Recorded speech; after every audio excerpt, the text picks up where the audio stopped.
بسم اللہ الرحمن الرحیم۔ نبی علیہ السلام کی سیرت مبارکہ چل رہی تھی۔ نبی صلی اللہ علیہ وسلم اب جوانی کی عمر کو پہنچ چکے ہیں۔ نبی صلی اللہ علیہ وسلم نے اپنے خاندان کے طریقے کے مطابق آپ صلی اللہ علیہ وسلم نے بھی تجارت شروع کی۔ تجارت یہ نبی صلی اللہ علیہ وسلم کا نبوت سے پہلے ایک اہم پیشہ تھا۔ نبی صلی اللہ علیہ وسلم تاجر تھے۔ آج ہمارے یہاں جو دیندار طبقہ ہے، جو علماء کا طبقہ ہے، اگر وہ تجارت کرنے لگے تو ان پر اعتراض کیا جاتا ہے کہ مولوی ہو کر تجارت کرتے ہیں، امام ہو کر تجارت کرتے ہیں، اور ان کو عجیب نگاہوں سے دیکھا جاتا ہے۔ بھائی تجارت نبی صلی اللہ علیہ وسلم نے کی ہے۔ نبی صلی اللہ علیہ وسلم تاجر تھے۔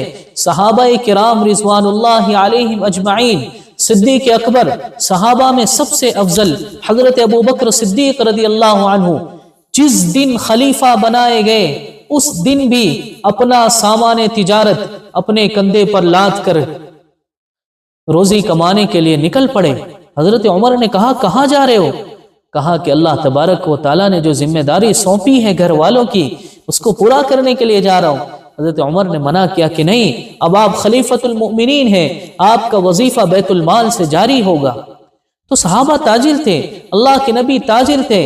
اگر کوئی دیانت داری سے تجارت کرتا ہے، چاہے وہ علماء ہی ہو، تو کون سی بری بات ہے، کون سی ایسی بات ہے جسے انہیں تعجب سے دیکھا جائے؟ بہرحال نبی صلی اللہ علیہ وسلم نے تجارت شروع فرمائی، اور نبی صلی اللہ علیہ وسلم تجارت کے اندر آپ نے وہ طریقہ اختیار فرمایا کہ تھوڑے وقت میں اللہ تعالیٰ نے آپ کو ایک کامیاب تاجر بنا دیا۔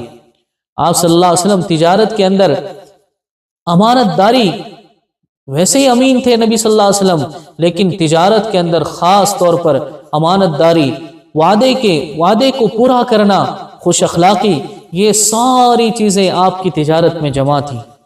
ایک صحابی فرماتے ہیں عبداللہ بن ابی حسمہ، یہ ان کا واقعہ لکھا ہے، وہ فرماتے ہیں کہ نبوت سے پہلے میں نبی صلی اللہ علیہ وسلم کے ساتھ تجارت کیا کرتا تھا۔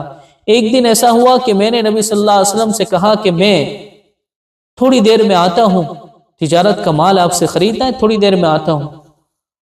میں بھول گیا۔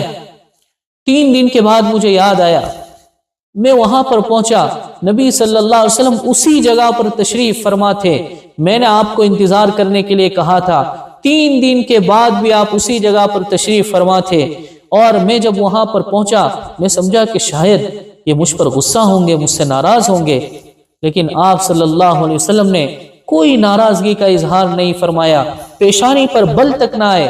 ہاں صرف اتنا فرمایا کہ تم نے مجھے زحمت دی، تم نے مجھے تکلیف دی۔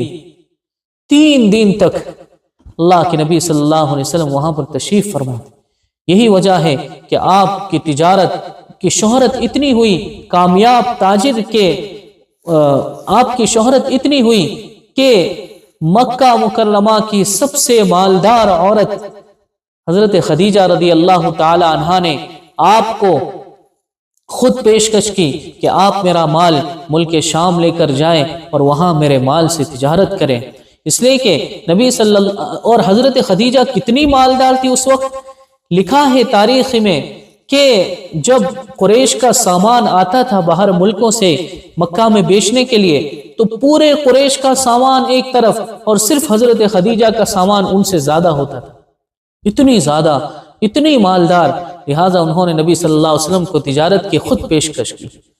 وصلی اللہ علی النبی الامی الکریم۔